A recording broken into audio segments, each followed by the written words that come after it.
Vote bank की राजनीति के खातिर संविधान की भावना को बलि चढ़ा दिया और कट्टरपंथियों के सामने सर झुकाने का काम कर दिया।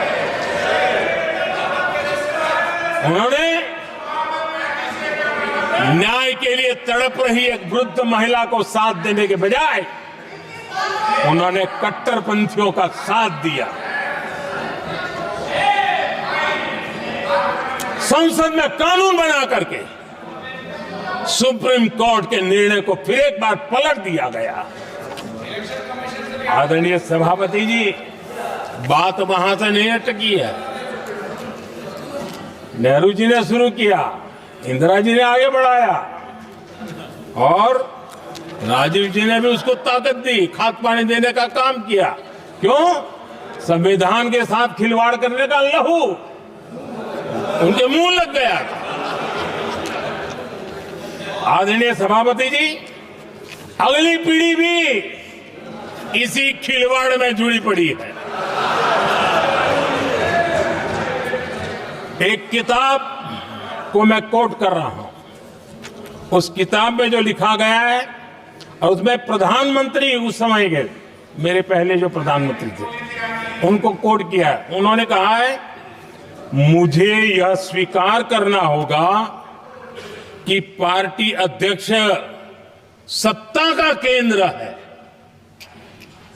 ये मनमोहन सिंह जी ने कहा है, जो किताब में लिखा गया है। मुझे यह स्वीकार करना होगा कि पार्टी अध्यक्ष सत्ता का केंद्र है। सरकार पार्टी के प्रति जवाबदेह है। इतिहास में पहली बार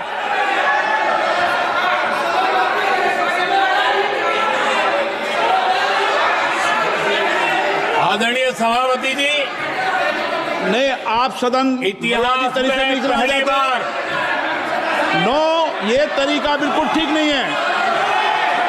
सदन के नेता बोल रहे हैं, आपको मर्यादा रखनी चाहिए। ऐसे सदन नहीं चलेगा इस तरीके से, गलत तरीका आपका ये। माननीय प्रधानमंत्री जी, आदरणीय सभापति जी, इतिहास में पहली बार संविधान को ऐसी गहरी चोट पहुंचा दी गई। संविधान निर्माताओं ने चुनी हुई सरकार और चुने हुए प्रधानमंत्री की कल्पना तक ही हमारा संविधान था, लेकिन इन्होंने तो प्रधानमंत्री के ऊपर एक गैर संवैधानिक और जिसने कोई शपथ भी नहीं लिया था, नेशनल एडवाइजरी काउंसिल पीएमओ के भी ऊपर बैठा दिया। पीएमओ के ऊपर अघोषित दर्जा दे दिया गया।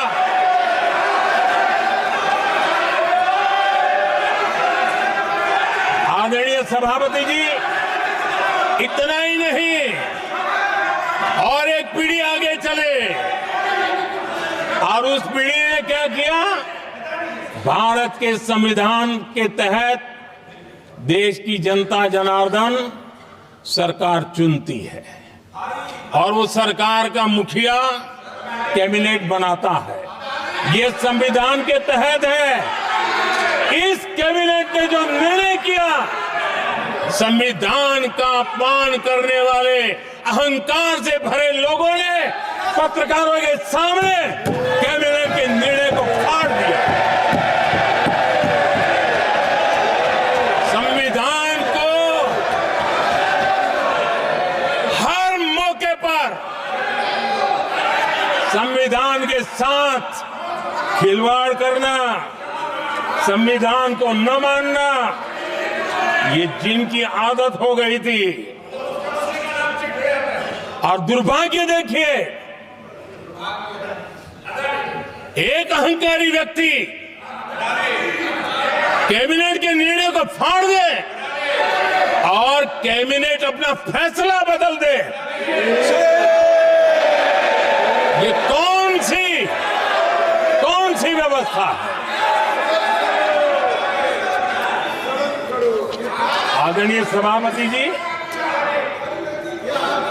मैं जो कुछ भी कह रहा हूं वो संविधान के साथ क्या हुआ उसी की बात कर रहा हूं। उस समय करने वाले पात्रों को लेकर किसी को परेशानी होती होगी, लेकिन बात संविधान की है।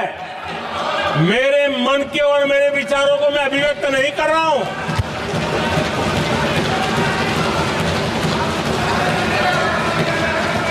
आदरणीय सभापति जी, कांग्रेस ने निरंतर संविधान की अवमानना की, संविधान के महत्व को कम किया।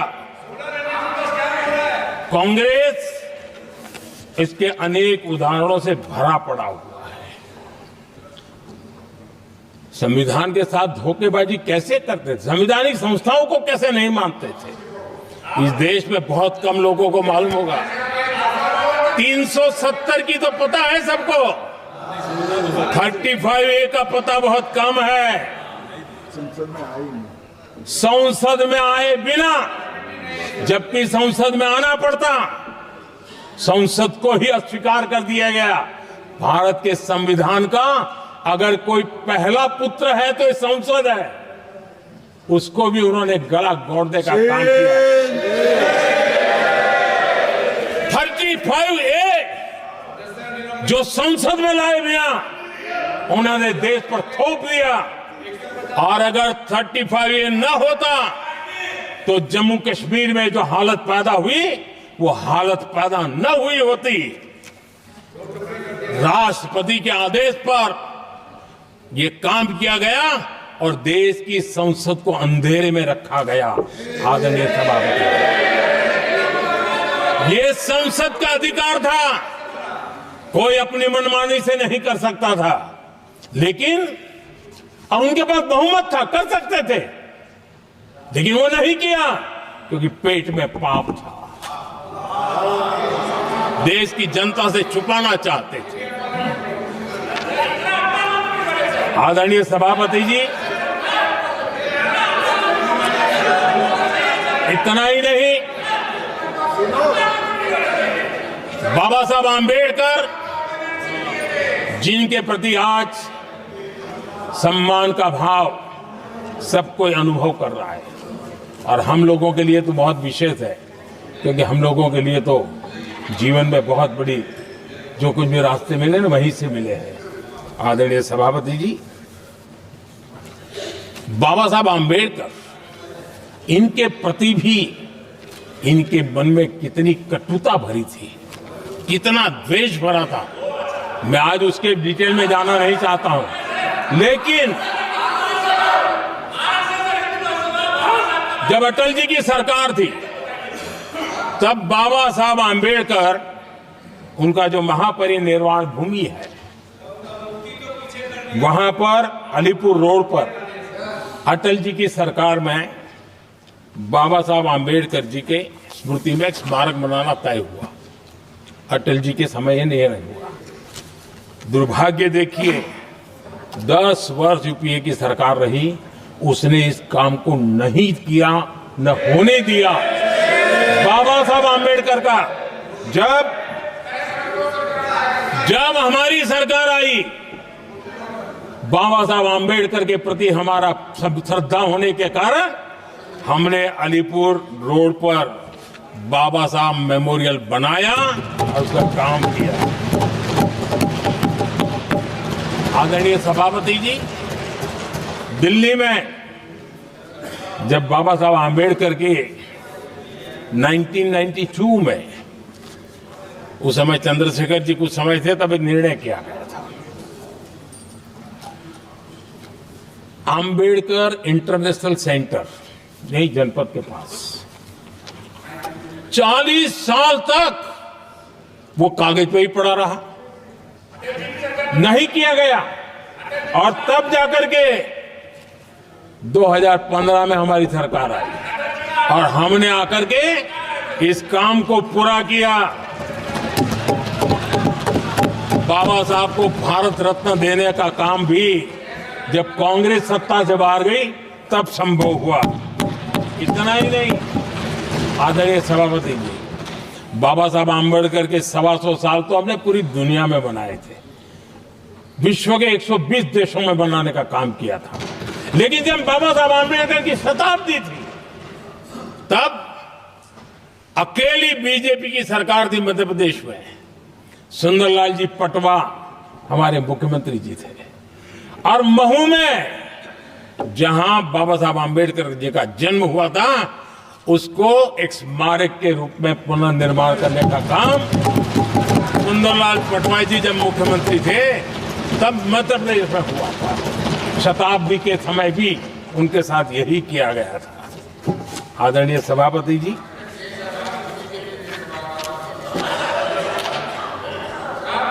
हमारे देश में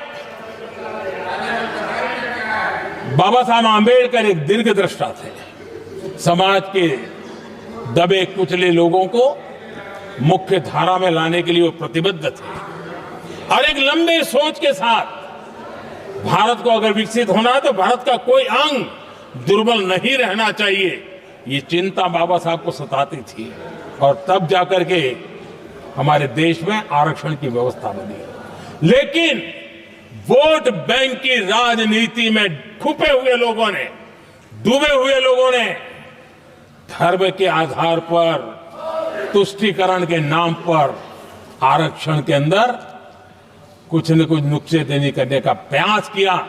और इसका सबसे बड़ा नुकसान एससी, एसटी और ओबीसी समाज को हुआ है। आदरणीय सभापति जी, आरक्षण की कथा बहुत लंबी है। नेहरू जी से लेकर के राजीव गांधी तक कांग्रेस के प्रधानमंत्रियों ने आरक्षण का घोर विरोध किया है। हिस्ट्री कह रही है आरक्षण के विरोध में लंबी लंबी चिट्ठियां स्वयं नेहरू जी ने लिखी है, मुख्यमंत्रियों को लिखी है।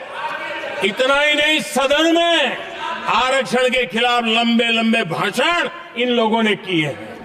बाबा साहब आम्बेडकर समता के लिए और भारत में संतुलित विकास के लिए आरक्षण के लेकर के आए।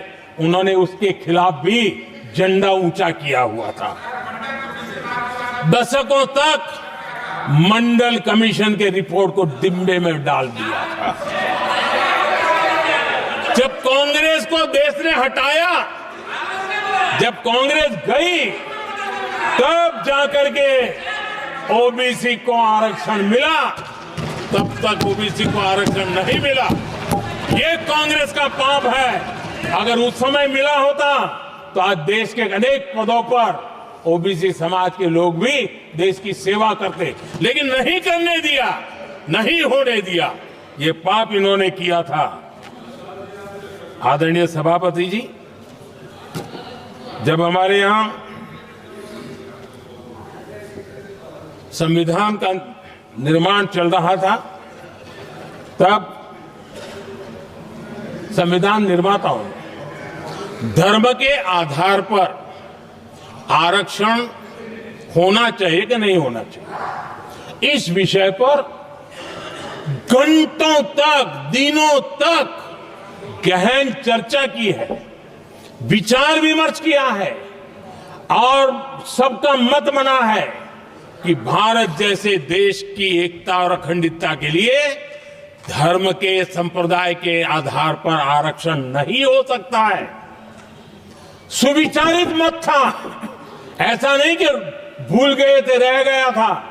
सोच विचार कर तय किया गया था कि भारत की एकता और अखंडता के लिए संप्रदाय और धर्म के आधार पर यह नहीं होगा।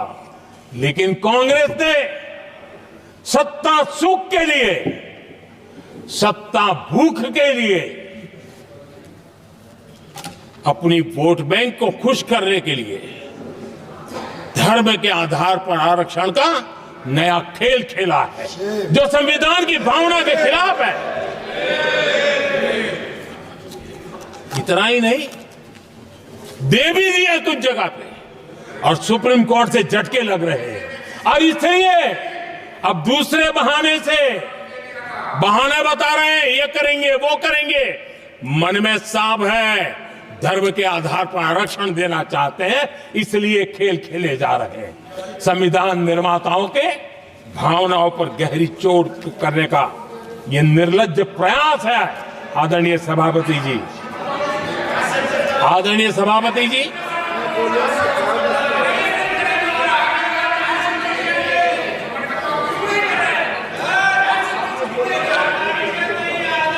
आदरणीय सभापति जी, एक गलत और विषय, ये तरीका ठीक नहीं। आपके नेता ने बोला, आपने बोला दोबारा बात मत करो। जिसकी भी मैं चर्चा करना चाहता हूं,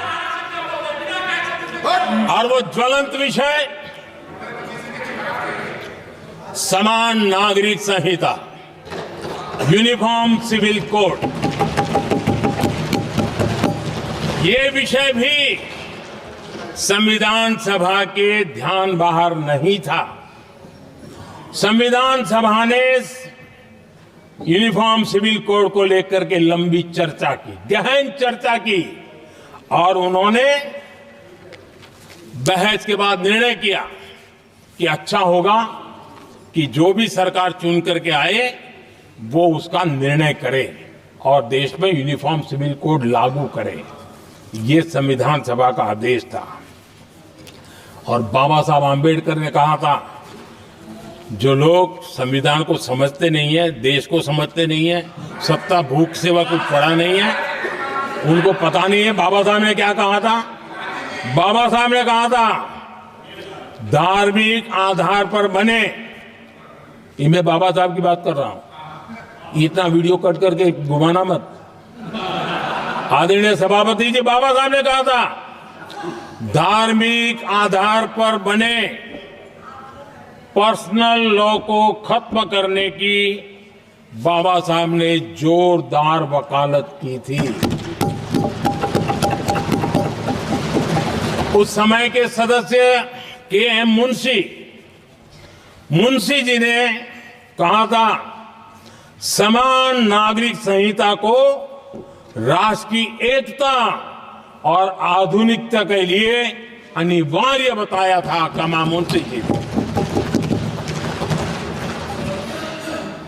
सुप्रीम कोर्ट ने भी कई बार कहा है कि देश में यूनिफॉर्म सिविल कोड जल्द से जल्द लाना चाहिए।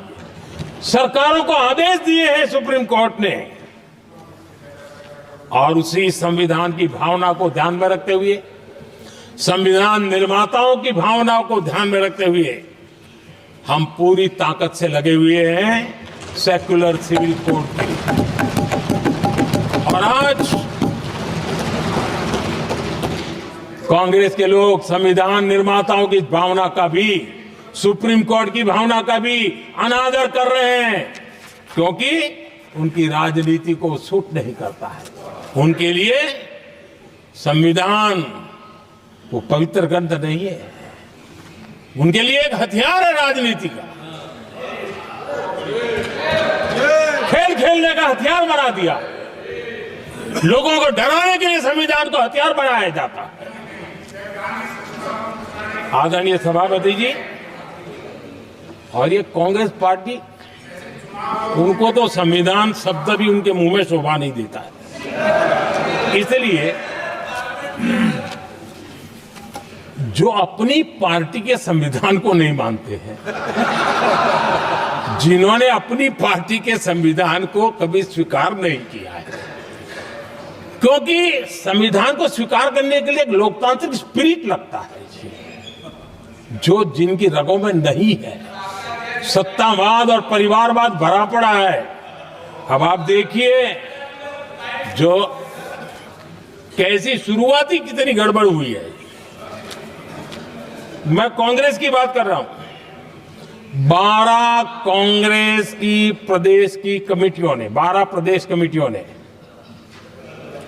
सरदार पटेल के नाम पर सहमति दी थी।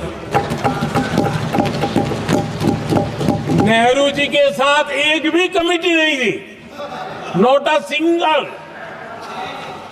संविधान के तहत सरदार साहब ही देश के प्रधानमंत्री बनते हैं, लेकिन लोकतंत्र में श्रद्धा नहीं, खुद के संविधान पर विश्वास नहीं, खुद के ही संविधान को स्वीकारना नहीं, और सरदार साहब देश के प्रधानमंत्री नहीं बन सके और ये बैठ गए।